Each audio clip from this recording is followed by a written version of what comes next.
வருமானத்திற்கு அதிகமாக சொத்து சேர்த்ததாக முன்னாள் அமைச்சர் சேவூர் ராமச்சந்திரன் மீது வழக்கு பதிவு செய்யப்பட்டிருக்கிறது. முக்கிய செய்தியாக பார்த்துக் கொண்டிருக்கிறோம். விவரங்களை செய்தியாளர் சாலமன் வழங்கிட கேட்போம். சாலமன், வணக்கம். இந்த வழக்கு தொடர்பான முழு விவரங்கள் என்ன? வருமானத்திற்கு அதிகமாக சொத்து சேர்த்ததாக முன்னாள் அமைச்சர் சேவூர் ராமச்சந்திரன் மீது வழக்கு பதிவு செய்யப்பட்டிருக்கிறது.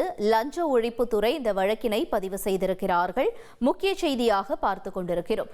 தொடர்ந்து செய்தியாளர் சாலமன் விவரங்களை வழங்கிட கேட்போம். சாலமன், வணக்கம். தொடர்ந்து இந்த வழக்கு தொடர்பான தகவல்கள் என்னவாக இருக்கிறது? முன்னாள் அதிமுக அமைச்சரும் தற்போது ஆரணி சட்டமன்ற உறுப்பினருமான சேவூர் ராமச்சந்திரனுக்கு தொடர்புடைய இடங்கள்ல லஞ்ச ஒழிப்புத்துறை போலீசார் காலை முதலே தீவிரமாக சோதனையில் ஈடுபட்டு வருகின்றனர். ஆரணியில் இருக்கக்கூடிய அவரது வீடு மற்றும் அவரது மகன்களோட வீடுகள்ல இந்த சோதனையானது நிகழ்த்தப்பட்டு வருகிறது. வருமானத்திற்கு அதிகமாக சொத்து சேர்த்ததாக கிடைத்த தகவலின் பேர்ல லஞ்ச ஒழிப்புத்துறை போலீசார் தீவிரமாக இந்த சோதனையை நிகழ்த்தி வருகின்றனர். இந்த நிலையில இவர் மீது வழக்கு பதிவு செய்வதற்கான காரணம் குறித்து லஞ்ச ஒழிப்புத்துறையினர் வழக்கு பதிவு செய்துள்ள விவரங்கள் குறித்து தற்போது தகவல்கள் வெளியாகியுள்ளது.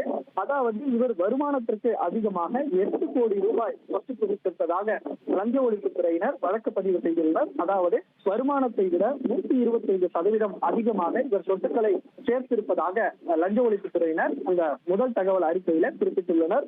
குறிப்பாக இந்த வழக்கு பதிவானது முன்னாள் அமைச்சரான சேவூர் ராமச்சந்திரன், அவரது மனைவி மணிமேகலை மற்றும் அவரது மகன்கள் விஜயகுமார், சந்தோஷ்குமார் ஆகியோர் மீது வழக்கு பதிவு செய்துள்ளனர்.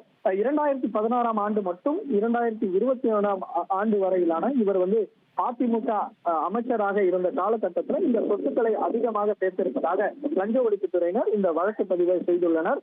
தொடர்ச்சியாக இந்த சோதனையானது நிகழ்ந்து வருகிறது. சோதனைக்கு நிறைவுக்கு பின்னரே எவ்வளவு வருமானத்திற்கு அதிகமாக சொத்து சேர்த்துள்ளார், எங்கெல்லாம் சொத்து ஈடுபட்டுள்ளார் என்பது குறித்தான விவரங்கள் தெரிய வரும் என தகவல்கள் தெரிவிக்கப்பட்டுள்ளது. தந்தி டிவியை உங்கள் கேபிள் டிவி ஆபரேட்டரிடம் இலவசமாக கேட்டு பெறுங்கள். செய்திகளை உடனுக்குடன் தெரிந்து கொள்ள உடனே சப்ஸ்கிரைப் பண்ணுங்க.